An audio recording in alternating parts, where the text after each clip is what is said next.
Hello hello everyone. From this video onwards हम अपनी class +1 biology start कर रहे हैं और चैप्टर 1 से ही स्टार्ट कर रहे हैं जो कि है द लिविंग वर्ल्ड। ठीक है, काफ़ी इंपॉर्टेंट चैप्टर है। इवन दो ये चैप्टर नंबर फर्स्ट है, इसमें हम कुछ ऐसी टर्म्स जो हैं वो डिस्कस करेंगे जो ना सिर्फ +1 और +2 में भी हम उन टर्म्स को यूज़ करेंगे। इसलिए जब हमें उनका मीनिंग नहीं पता होता तो हमें काफ़ी डिफ़िकल्टी हो जाती है। तो इस चैप्टर को भी ढंग से समझना काफ़ी ज़रूरी है, द लिविंग वर्ल्ड। और जिसमें सबसे पहले हम डिस्कस करेंगे लाइफ, जो कि एक्चुअल में सबसे मुश्किल चीज़ है डिस्कस करने के लिए। ठीक है, लाइफ बायोलॉजी जो है वो साइंस ऑफ लाइफ है। हम कहते हैं कि बायोलॉजी जो है ब्रांच ऑफ साइंस है concern with study of living beings, living things. ठीक है, even though biology science of life है बट बायोलॉजिस्ट आज तक भी लाइफ की कोई एक डेफिनेशन नहीं दे पाए हैं कि हाँ लाइफ की एक प्रॉपर उन्होंने एक लाइन में डेफिनेशन दे दी। ऐसा नहीं होता है। ठीक है, तो कैसे, why do you consider yourself alive? कैसे मानते हैं कि आप अलाइव हैं? आप सांस लेते हैं, फूड कंज्यूम करते हैं, मूवमेंट ऑफ लोकोमोशन शो करते हैं, ग्रोथ होती है। आप जब जब पैदा हुए थे कितने टाइनी थे, ठीक है, उसके बाद आपकी ग्रोथ होती है। एक एक सर्टेन एज तक, अडल्ट तक आप ग्रोथ करते हो। उसके बाद जब आप ओल्ड एज की तरफ चले जाते हो तो वापस से आप ओल्ड एज की तरफ चले जाते हो और फाइनली डेथ होती है। तो हम मानते हैं कि हम जिंदा हैं और हम एक दिन मरते भी हैं। तो ऐसे ही बायोलॉजिस्ट ने क्या किया बच्चों, उन्होंने भी कुछ कैरेक्टरिस्टिक्स जो उन्होंने देखा है कॉमन है लाइफ फॉर्म्स के अंदर। ठीक है, जितने भी लिविंग बींग्स हैं उनके अंदर कुछ कैरेक्टरिस्टिक्स है जो कि कॉमन है। तो बायोलॉजिस्ट ने वो कैरेक्टर्स बताए हैं कि जिसके अंदर वो कैरेक्टरिस्टिक्स हैं वो लिविंग बींग कंसीडर होगा, जिसके अंदर नहीं है वो नहीं होगा। तो ये यहाँ पे मैंने वो कैरेक्टरिस्टिक्स लिस्ट किए हैं। First one is organisation, reproduction, metabolism, homeostasis. ये सब ना हम एक एक करके आगे डिस्कस करेंगे। यहाँ पे बस मैंने प्रॉपरली उनको एक लिस्ट बना दी है, बाकी हम उनको एक एक करके भी डिस्कस करेंगे। Homeostasis, hereditary and evolution, response to stimuli, जिसको हम कॉन्शियसनेस या फिर सेंसिटिविटी भी कहते हैं। ठीक है, कॉन्शियसनेस या सेंसिटिविटी। उसके बाद ग्रोथ एंड डेवलपमेंट, ठीक है, अडेप्टेशन, रिपेयर एंड रीजनरेशन, फिर एजिंग भी होती है। हमारा अपना एक प्रॉपर लाइफ स्पैन होता है, मतलब एक ह्यूमन बीइंग का लाइफ स्पैन कितना होता है at max 100, on an average हम 100 ईयर्स लगा लेते हैं।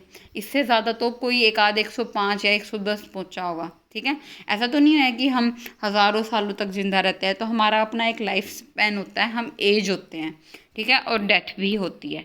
तो अब हम इन कैरेक्टरिस्टिक्स को एक एक करके डिस्कस करेंगे, जिसमें सबसे पहले आती है डेफिनेट शेप एंड साइज।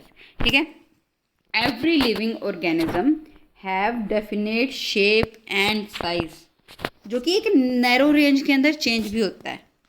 क्या मतलब है इस चीज़ का कि जब हम पैदा हुए थे तो जितने आज है हमारा साइज़ या शेप, बिल्कुल इतना साइज़ तो नहीं था, हम काफ़ी टाइनी थे। अब हमारी ग्रोथ हुई है तो हम थोड़े बड़े हो गए हैं, लेकिन एक रेंज है कि हम कितने बड़े हो सकते हैं। ऐसा तो नहीं है कि आज हम पहले जब पैदा हुए थे कितने छोटे से थे और या फिर हम एक माउंटेन जितने बड़े हो जाएंगे, ऐसा तो नहीं होता। तो एक रेंज है, नैरो, काफ़ी नैरो रेंज है जिसमें हमारी शेप और साइज़ चेंज कर सकते हैं। अदरवाइज हमारी एक डेफिनेट शेप और साइज़ होता है। आगे इन्होंने क्या लिखा हुआ है, due to this property we distinguish them from each other. क्या है कि अगर दूर से भी हमारे मम्मी या पापा या हमारा कोई भी नॉन रिलेटिव आ रहा होता है, हम दूर से ही उसको पहचान लेते हैं, उसके शेप मतलब पर्टिकुलर शेप और साइज़ की वजह से, कि हाँ हमें दूर से ही पता होता है कि हमारे पापा आ रहे हैं या हमारा भाई आ रहा है। ठीक है, and due to this property हम मोफस में कंसिडर होते हैं। Living organism are morphous while non living matter is amorphous. ठीक है, उसकी कोई डेफिनेट शेप और साइज नहीं होता। ठीक है, हम चाहे उसको कोई भी शेप दे सकते हैं। जैसे अगर वुड है, वुड को हम चेयर बना सकते हैं, कितना सारा फर्नीचर बना सकते हैं, हम उसको कोई भी शेप दे सकते हैं। इवन अगर कोई रॉक है, स्टोन है, उसको भी हम चाहे तो कोई भी शेप दे सकते हैं ना। इसके अलावा नेक्स्ट जो कैरेक्टरिस्टिक्स है वो है ऑर्गेनाइजेशन। यहाँ पे जो मैंने डेफिनेशन लिखी हुई है उसमें मेंशन किया हुआ है कि it is the differentiation of a body into smaller units and sub units which are arranged in an orderly manner. ठीक है, अगर आप एक सिंपल वर्ड में ऑर्गेनाइजेशन का मतलब जानना चाहते हो तो सिस्टम, हमारी बॉडी में एक सिस्टम है।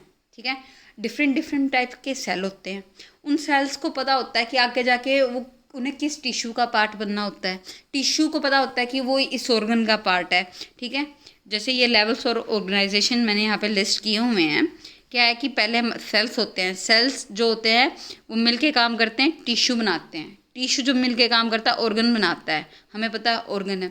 ठीक है, तो हमारे अंदर ऑर्गेनाइजेशन होती है तभी हमें ऑर्गेनिज्म कहते हैं।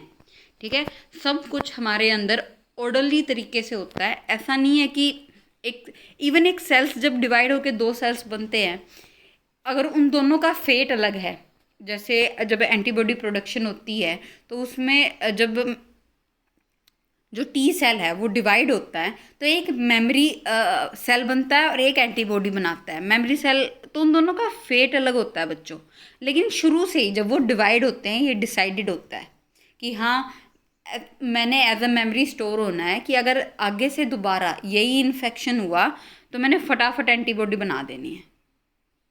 ऑर्गेनाइजेशन कहने से यहाँ पे मेरा यही मतलब है कि सब कुछ एक सिस्टमेटिक और ऑर्डरली वे में हमारी बॉडी के अंदर होता है। ठीक है, बाकी ये जो लेवल्स ऑफ ऑर्गेनाइजेशन होते हैं, सेलुलर हो गया, ठीक है, टिश्यू हो गया, सेलुलर, टिश्यू, ऑर्गन, इसको जब हम डिफरेंट क्लास पढ़ेंगे ना आगे, जब हम एनिमल किंगडम की क्लासिफिकेशन करेंगे वहाँ भी डिटेल में डिस्कस करेंगे। जैसे यहाँ पे नेक्स्ट ये डायग्राम दिया हुआ है, इसमें क्या लिखा हुआ है, इन्होंने लेवल ऑफ ऑर्गेनाइजेशन दिखाया हुआ है विद एग्जांपल। ट्री है, ट्री एक ऑर्गेनिज्म है, लीफ जो है यहाँ पे वो उसका एक ऑर्गन है।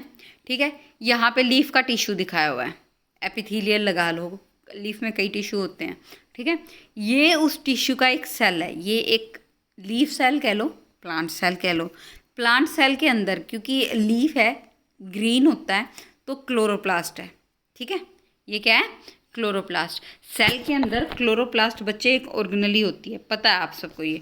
और इस क्लोरोप्लास्ट के अंदर जो ये ग्रीन पार्ट आपको दिख रहा है ना, ये वाला ग्रीन पार्ट, ये है क्लोरोफिल, जो कि यहाँ पे इन्होंने अलग से डायग्राम बनाया हुआ है। तो आप देख रहे हो एक प्लांट है जो कि एक ऑर्गेनिज्म है, उसके बाद लीफ है, फिर सेल है, उसके अंदर भी ऑर्गेनली है, और ऑर्गेनली के अंदर भी फर्दर मॉलिक्यूल्स हैं, और सबका अपना अपना जो फंक्शन है वो डिसाइडेड होता है। नेक्स्ट जो कैरेक्टरिस्टिक्स होती है वो होती है ग्रोथ एंड डेवलपमेंट। अब ग्रोथ एंड डेवलपमेंट में कुछ डिफरेंस होता है। ठीक है, सेम चीज़ नहीं होती, बिल्कुल सेम चीज़ नहीं। ग्रोथ बेसिकली क्या होती है बच्चे, ग्रोथ सिर्फ वेट में, मास इसमें इंक्रीज होता है कि हमारा वेट बढ़ गया, हमने ग्रोथ की है। वेट और मास में थोड़ा सा डिफरेंस होता है, वो आपको फिजिक्स में भी पता होगा। कि जो वेट होता है वो मास इनटू ग्रेविटी होता है, mg होता है। ठीक है, उसके बारे में हम अभी बात नहीं करेंगे, लेकिन मास में या नंबर में इंक्रीज होना या फिर वेट में इंक्रीज होना, जो कि चेंज जो है वो परमानेंट है और इरिवर्सिबल है, मतलब ये रिवर्स नहीं होता, ये चेंज परमानेंट है। ठीक है, चाहे ये ग्रोथ जो है वो एक सेल में हुई हो, मतलब एक सेल जो है ग्रोथ की है वो बड़ा हो गया है, या एक ऑर्गन में हुई हो, या पूरे होल ऑर्गेनिज्म में वो ग्रोथ होती है। जैसे नीचे मैंने एग्जांपल भी लिखा हुआ है, a newborn baby has all the features of an adult. ठीक है, but they are very tiny. As they become adult they still maintain all the features that they are born with. वो बड़े हो जाते हैं, साइज़ बड़ा हो जाता है, लेकिन अभी उनके मतलब ये कहते हैं ना कि शक्ल तो मिलती होती है, ऐसा तो नहीं है कि वो कम्प्लीटली डिफरेंट उनकी जो होती है शक्ल सूरत हो जाती है, नहीं, सिर्फ उनका साइज़ बढ़ता है, उनके एक एक ऑर्गन का भी बढ़ता है, उनके फेस का भी बढ़ता है, हाथों का भी बढ़ता है, लेकिन वही रहता है, सेम फीचर्स वही रहते हैं, फीचर्स कभी चेंज नहीं होते बच्चे। ठीक है, तो ये ग्रोथ है, ये डेवलपमेंट नहीं है, ये ग्रोथ है, क्योंकि सिर्फ वेट कह लो या मास कह लो, साइज कह लो, उसमें इंक्रीज हुआ है। ठीक है, ये डेवलपमेंट नहीं है। डेवलपमेंट क्या होती है? डेवलपमेंट क्या होती है कि ग्रोथ कंटिन्यूसली चलती है। ग्रोथ एक कंटिन्यूस प्रोसेस है जो मोस्टली चलती रहती है। जब कंटिन्यूस ग्रोथ के बाद ऑर्गेनिज्म जो है उसकी ट्रांसफॉर्मेशन हो जाती है, मतलब पहले जो था उससे कम्प्लीटली चेंज हो जाता है, फिजिकली भी चेंज हो जाता है और एनाटोमिकली भी वो चेंज हो जाता है। वो पहले वाला ऑर्गेनिज्म नहीं रहा, उसको हम डेवलपमेंट कहते हैं। जैसे मैंने यहाँ पे, आप देख रहे होंगे, मैंने यहाँ पे लिस्ट किया है कि जो बटरफ्लाई होती है, फर्स्ट एग है, ठीक है, उसके बाद कैटरपिलर है, वो उसकी अगली डेवलपमेंट स्टेज है। ठीक है, ये प्यूपा है जिसे क्रिसैलिस भी लिखा हुआ है। ठीक है, उसके बाद फाइनली क्या आता है? बटरफ्लाई। तो आप देख रहे हो कितने ड्रास्टिक चेंज हुए हैं। ग्रोथ कंटिन्यूसली उसमें चली है, एग था तब भी ग्रोथ कर करके फाइनली वो कैटरपिलर में कन्वर्ट हो गया, जिसको हम डेवलपमेंट बोलते हैं। फिर कैटरपिलर की स्टेज पे भी ग्रोथ कंटिन्यू रही और वो प्यूपा में कन्वर्ट हो गया, तब भी ग्रोथ कंटिन्यू रही और फाइनली बटरफ्लाई में कन्वर्ट हो गया। तो इसको हम डेवलपमेंट बोलते हैं। यहाँ पे हमने डेफिनेशन लिखी हुई है कि development involves the transformation of the organism as it goes through the growth process. ठीक है, in some organism growing involves drastic transformation. Transformation word का मतलब तो आपको पता ही होगा। ट्रांसफॉर्मेशन वर्ड का तो बच्चे आपको मतलब पता ही होगा। ठीक है, जैसे कैटरपिलर है और प्यूपा है, दोनों में मॉर्फोलॉजिकली कह लो, शेप कह लो, साइज कह लो, कितना ड्रास्टिक चेंज आया है। ठीक है, तो ये ट्रांसफॉर्मेशन है। नेक्स्ट हम बात करते हैं in plants growth continues throughout life as they have meristematic areas where cell division occur regularly. अगर हम मेरिस्टेमेटिक की बात करें तो मेरिस्टेमेटिक वो सेल होते हैं, और मैं मानती हूँ कि आपने 10th की है तो आपको पता ही होगा कि मेरिस्टेमेटिक सेल्स वो होते हैं जो कंटिन्यूसली डिवाइड करते हैं। उनकी जो डिवाइड करने की कैपेबिलिटी है वो कभी लॉस नहीं होती। प्लांट हमेशा ग्रोथ करता है, ठीक है, उसका साइज़ बड़ा होता रहता है क्योंकि उसकी शूट टिप में फ्लावर्स की नोड होती है, वहाँ पे लीफ नोड पे भी मेरिस्टेमेटिक सेल्स होते हैं जो कंटिन्यूसली जो है डिवाइड करते रहते हैं। और अगर सेल्स कंटिन्यूसली डिवाइड करेंगे तो ग्रोथ भी चलेगी। इसलिए इन्होंने लिखा हुआ है कि प्लांट की जो ग्रोथ होती है वो थ्रू आउट लाइफ होती है। क्या हम में ऐसा होता है? क्या ऐसा नहीं होता कि अडल्ट लाइफ तक एक बार जो हमारी ग्रोथ होनी होती है हो जाती है, लेकिन जैसे 20 लगा लो, एट मैक्स 20 तक हमारी हाइट इंक्रीज होती है, उसके बाद बच्चे हमारी हाइट इंक्रीज नहीं होती, बिल्कुल नहीं होती। क्योंकि एनिमल्स में क्या होता है, in animals growth occurs up to a certain age after which cells divide only to replace worn out and loss cells. ठीक है, क्या मतलब है इसका कि ये तो मैं बता ही चुकी हूँ कि ग्रोथ जो है एक सर्टेन एज तक ही होती है, जिसके बाद सेल्स अभी भी डिवाइड हो रहे हैं कुछ हमारे, लेकिन जो सेल्स की अपनी लाइफ स्पैन होता है। अगर हमारा लाइफ स्पैन है तो हमारे जो सेल्स होती है, जो कि हमारी बेसिक यूनिट होती है, उसका भी अपना लाइफ स्पैन होता है। ये कहने की बात नहीं है, होता है। तो जैसे आरबीसी का ये कितना फेमस क्वेश्चन है कि आरबीसी का लाइफ स्पैन कितना होता है? 120 डेज, पता है सबको, ठीक है ना, 120 डेज होता है आरबीसी का लाइफ स्पैन। उसके बाद जो डेड आरबीसी सेल है उसको नई रिप्लेस तो करेंगे। तो इतने सेल्स तो हैं कि हमारे जो वोन आउट या डेड सेल्स हैं उनको हम रिप्लेस कर सके, लेकिन हम फर्दर ग्रोथ नहीं करते। ठीक है, यहाँ पे आके लिखा हुआ है 3 processes are involve in growth: cell division, cell enlargement, secretion of apoplasmic substance. ठीक है, पहली सेल एनलार्जमेंट तो होगा ही, सेल डिवाइड करने से पहले ना ग्रोथ करता है, साइज़ बढ़ाता है अपना। ठीक है, क्यों साइज़ बढ़ाता है? क्योंकि उसको डिवाइड करना होता है तो उसका साइटोप्लाज्म भी 2 में डिवाइड होगा। उसके पास जितनी ऑर्गेनेली हैं, सेल ऑर्गेनेली किनको बोलते हैं? न्यूक्लियस को, एंडोप्लाज्मिक रेटिकुलम को, माइटोकॉन्ड्रिया को, वो सब डबल होंगी। क्यों? क्योंकि 2 सेल्स में जाना उनको। ठीक है, सब कुछ डबल होगा तो सेल का साइज़ तो बढ़ेगा ना। ये तो नेचुरल है। उसके बाद फिर सेल डिवाइड करता है, ठीक है। और एक और जो चीज़ होती है वो है सिक्रीशन ऑफ एपोप्लाज्मिक सब्सटेंस। देखो बच्चे, आपको पता होगा सेल्स और सेल के बीच भी कुछ मॉलिक्यूल्स होते हैं, मतलब सब कुछ सेल्स के अंदर नहीं होता, सेल्स के बाहर आसपास भी कुछ सब्सटेंस होते हैं जो एक तरीके से उनको कनेक्ट करवाने में हेल्प करते हैं, क्योंकि एक सेल अकेले तो नहीं काम करता। अभी हमने बात की थी कि सेल टिश्यू के लेवल पे काम करता है, तो वो कब करेगा टिश्यू के लेवल पे काम? जब वो आपस में कनेक्ट करेंगे, जब वो आपस में कनेक्ट करेंगे, ठीक है, जो कि काफ़ी ज़रूरी है। वो कैसे करते हैं? सेल्स ना कुछ सब्सटेंस सिक्रीट करते हैं जो जिनको हम बोलते हैं एपोप्लाज्मिक सब्सटेंस। जिनको क्या बोलते हैं? एपोप्लाज्मिक सब्सटेंस। तो ये भी होता है ग्रोथ के टाइम। ना कि सिर्फ सेल डिवाइड करते हैं, सेल्स जो है सिक्रीशन ऑफ एपोप्लाज्मिक सब्सटेंस भी होता है। उसके बाद आगे आ जाते हैं हम कि ग्रोथ और डेवलपमेंट दो टाइप की होती है। First one is intussusception, second is accretion. अब इनको हम एक एक करके डिटेल में पढ़ते हैं। इंटरसेप्शन क्या होता है? Living organism show internal growth due to addition of material and formation of cells inside their body.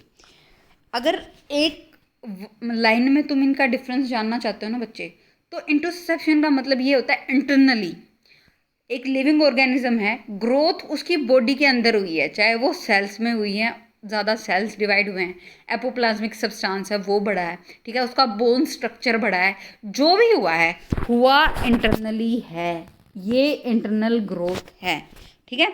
और ये लिविंग ऑर्गेनिज्म का एक फीचर है। जबकि एक्रीशन में क्या होता है? ये होता है मोस्टली नॉन लिविंग आर्टिकल्स में। यहाँ पे पहले ही मेंशन है कि ये नॉन लिविंग आर्टिकल्स में होता है, ठीक है। उनका भी साइज़ में इंक्रीज़ होता है। जैसे माउंटेन है, उसके ऊपर ना सैंड की उसकी लेयर के ऊपर लेयर इकट्ठी होती जा रही है और उसका साइज़ बढ़ जाता है, ठीक है। इसमें क्या है? Addition of similar material on their outer surface. जैसे हमने कुछ रखा हुआ है बाहर और उस पर धूल चढ़ी जा रही है, ठीक है, धूल के ऊपर धूल की परतें चढ़ी जा रही हैं, उसको हम एक्रीशन कहते हैं। हालांकि मैं बता दूं आपको, अगर पता है कि प्लांट सेल की जो सेकेंडरी सेल वॉल होती है वो नॉन लिविंग होती है। और जब हम सेल स्ट्रक्चर पढ़ेंगे ना, सेल का स्ट्रक्चर, स्पेशली प्लांट सेल का, जब हम सेल का स्ट्रक्चर पढ़ेंगे तो हम वहाँ पे पढ़ेंगे कि जो प्राइमरी सेल वॉल होती है ना बच्चे, उसमें एक्रीशन इन्वॉल्व नहीं होता, लेकिन जो सेकेंडरी सेल वॉल होती है, जो सेकेंडरी होती है सेल वॉल, उसमें एक्रीशन होता है। क्योंकि उसमें क्या होता है, जो सेलुलोज होता है उसकी लेयर्स के ऊपर लेयर्स इकट्ठी होती रहती है जब तक एक फिल्म स्ट्रक्चर नहीं बन जाता, एक स्ट्रॉन्ग सा स्ट्रक्चर नहीं बन जाता प्लांट सेल के चारों तरफ, और वो नॉन लिविंग होता है, वो एक्रीशन होता है। तो वहाँ पे भी हम इसको डिस्कस करेंगे अगर अभी आपको क्लियर नहीं हुआ तो। इसके बाद मेटाबॉलिज्म काफ़ी इम्पोर्टेंट, क्योंकि मैं पहले ही बता चुकी हूँ कि ये एक डिफाइनिंग फीचर है। डिफाइनिंग का मतलब क्या होता है कि ये तो होना ही होना चाहिए, ठीक है, ये तो होना ही होना चाहिए। जैसे हमने पहले डेफिनेट शेप और साइज़ की बात की थी, काफ़ी लोअर ऑर्गेनिज्म होते हैं जैसे बैक्टीरिया होते हैं, वो अपनी शेप चेंज कर लेते हैं, तो ये डिफाइनिंग फीचर नहीं है इसलिए। लेकिन मेटाबॉलिज्म है। मेटाबॉलिज्म क्या होते हैं, हम इनके बारे में पढ़ेंगे। Chemicals form the basis of every living organism, ठीक है, and these chemicals belong to different size, function, classes that are constantly changing and converting to form other biomolecule। आज के टाइम पे हमें अपनी सेल का पूरा कंपोजिशन पता है और ये पता है कि सेल में कौन कौन से बायोमोलिक्यूल्स मिलते हैं, कितने टाइप के कार्बोहाइड्रेट्स हैं, कितने टाइप के प्रोटीन हैं। लेकिन एक रियलिटी ये भी है कि अगर हम उन सारे बायोमोलिक्यूल्स को, बायो मतलब कि वो जो लिविंग बींग्स के अंदर मिलते हैं, ठीक है, अगर उनको मिक्स कर दें उसी कंपोजिशन में, तो क्या हम लाइफ क्रिएट कर लेंगे? नहीं, हम लाइफ क्रिएट नहीं कर सकते।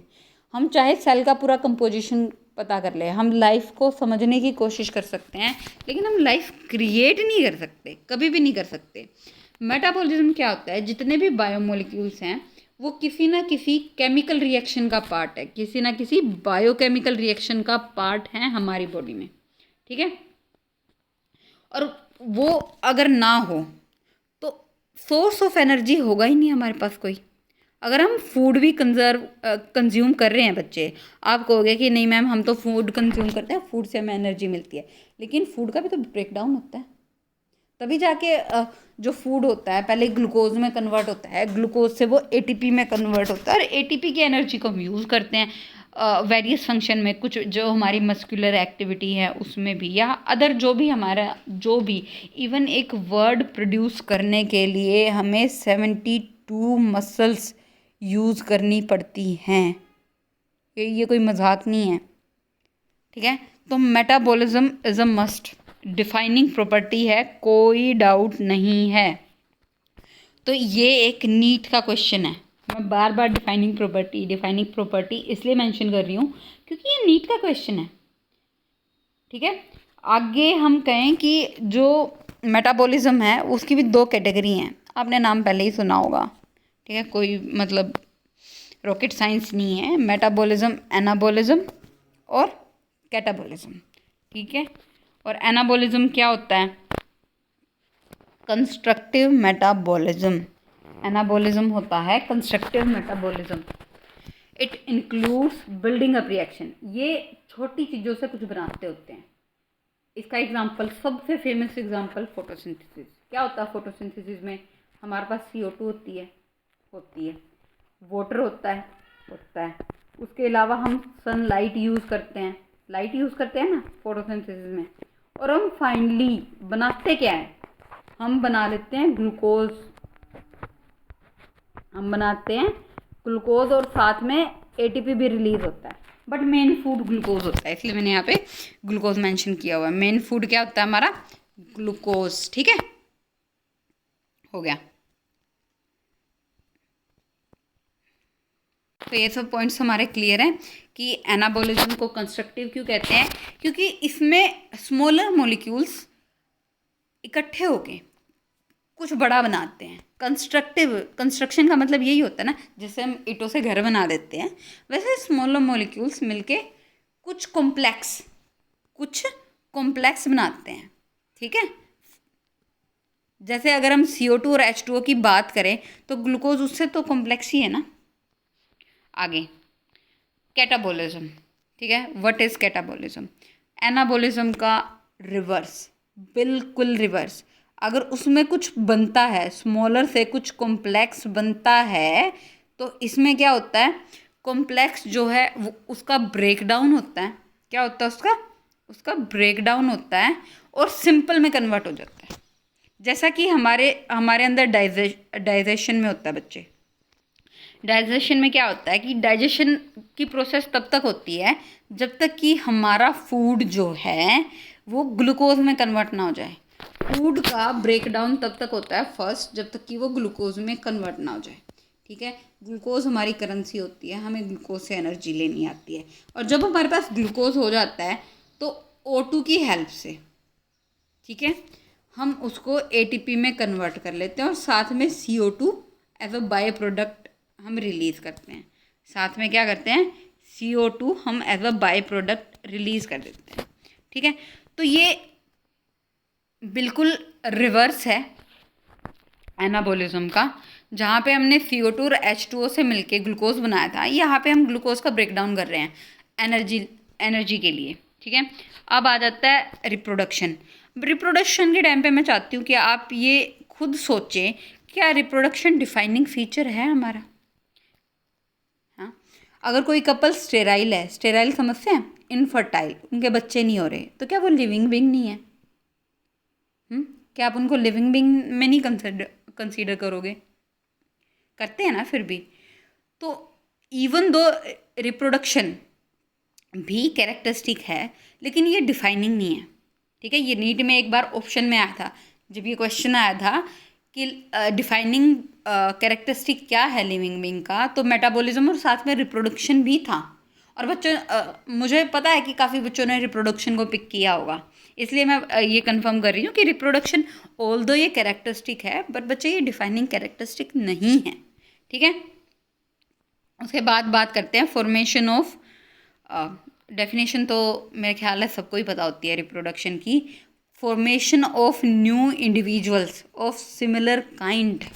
ठीक है, ओमनिस सेलुला ई सेलुला, अगर जब भी हम बायोलॉजी पढ़ते हैं तो शुरू में उसकी सबसे पहले ये लाइन ज़रूर पढ़ते हैं, ओमनिस सेलुला ई सेलुला, जिसका मतलब होता है life arises from pre existing life. एक नया सेल है किसी पुराने सेल से ही मिलके बना होगा। ठीक है, तो अगर आप साइंटिस्ट की माने ना तो हमारी लाइफ के दो ही पर्पज़ हैं, हमारी लाइफ के दो ही पर्पज़ हैं, और वो पर्पज़ क्या है? एक तो है फूड, कि हम सरवाइव करें, हमें फूड मिलता रहे। फर्स्ट क्या है? सर्वाइवल।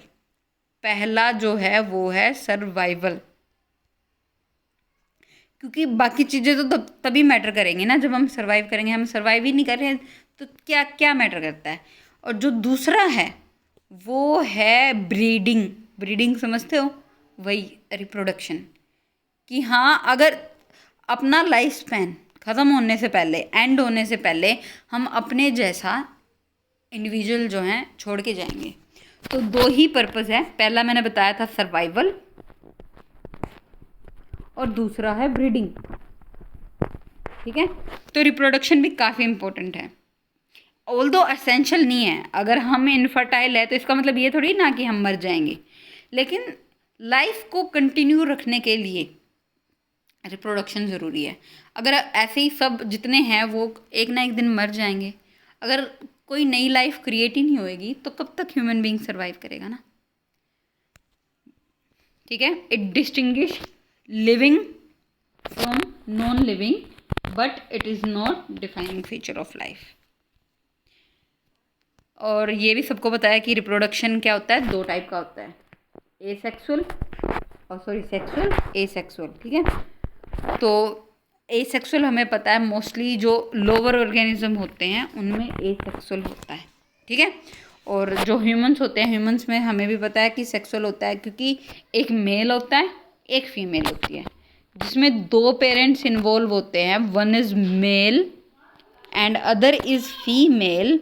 उसी को हम सॉरी फॉर दैट, हमें क्या बात कर रही थी कि जिसमें मेल और फीमेल दोनों पेरेंट्स इन्वॉल्व होते हैं वो सेक्सुअल रिप्रोडक्शन होता है। ठीक है, male and female.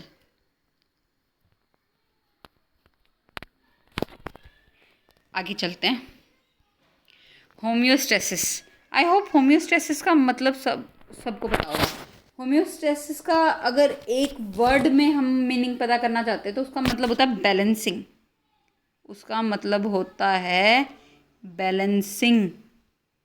I hope ये प्रैक्टिस करते करते ना एक दिन मेरी थोड़ी सी फ़ोन पे लिखने की ना प्रैक्टिस ही हो जाए, क्योंकि अभी तो बहुत गंदी राइटिंग आ रही है। मैं भी उसको एक्नॉलेज नहीं करना चाहती, बट टाइम लगेगा। नई चीज़ें सीखते रहना चाहिए, लर्निंग तो पूरी एज चलती रहती है। तो होम्योस्टेसिस की हम बात कर रहे थे और हमने कहा था कि वो है बैलेंसिंग।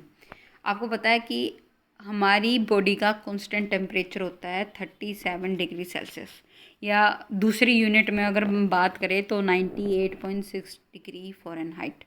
और मैं बता दूं कि अगर 98.6 डिग्री फ़ारेनहाइट से हम 96 भी चले जाएं ना तो ठंड से हमारी डेथ हो जाएगी। अगर हमारी बॉडी का टेम्परेचर 98.6 डिग्री फ़ारेनहाइट से बचे 96 डिग्री भी अगर चला गया तो हमारी कोल्ड से डेथ हो जाएगी, फ्रीजिंग से। जैसे वो न्यूज़ में नहीं आता होता है, दिल्ली में जो फुटपाथ वगैरह पे सोते हैं, दिल्ली में काफ़ी ठंड होती है, काफ़ी धुंध पड़ती है वहाँ पे सर्दियों में, उनकी डेथ होगी आज इतने की ठंड से डेथ होगी सर्दी में कोहरे की वजह से। क्योंकि उनकी कॉन्स्टेंट इतना ज़्यादा ठंड पड़ती है ना कि उनका एक लिमिट ही है। इवन दो होम्योस्टेसिस या हम बैलेंस करके रखते हैं, ऐसा नहीं है कि हम जस्ट बाहर गए, if you step outside on a cold morning the temperature might be below freezing, nevertheless you do not become an ice cube.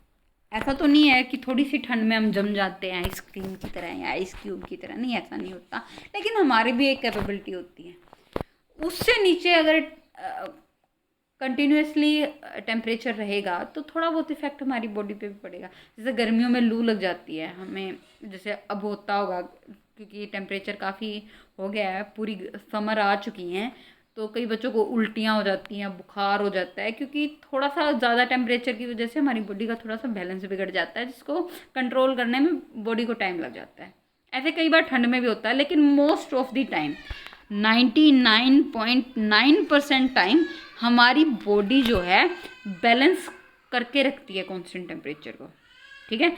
जैसे जब ठंड होती है और अगर हमें हमारा जो टेम्परेचर करना होता है तो हम शिवर करते हैं, या फिर हम आर्म्स और लेग्स जो होती हैं उनको रब करते हैं ताकि हम गर्म रह सकें, ठीक है।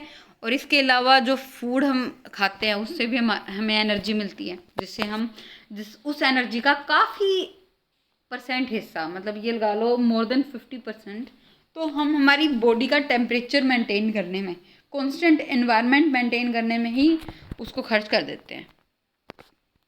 Living organism keep their internal environment with in a certain range, ठीक है। थोड़ा बहुत कम ज़्यादा हो जाता है, लेकिन मोस्टली वो एक नैरो रेंज में ही रहता है, स्टेबल रहता है, ठीक है, चाहे एक्सटर्नल एनवायरनमेंट कितना ही चेंज हो जाए।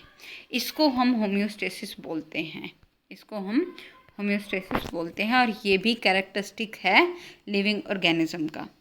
अब आ जाओ दूसरे डिफाइनिंग फीचर पे। अच्छा, अब दूसरा डिफाइनिंग फीचर है, इसके बारे में हम आज बात नहीं करेंगे, इसके बारे में हम नेक्स्ट जो लेक्चर होगा उसमें कंटिन्यू करेंगे। आज हम होम्योस्टेसिस पे ही हमारा लेक्चर ख़त्म कर रहे हैं, ठीक है। कल हम बाकी के जो फीचर्स होंगे उनको आगे कंटिन्यू करेंगे। Thank you.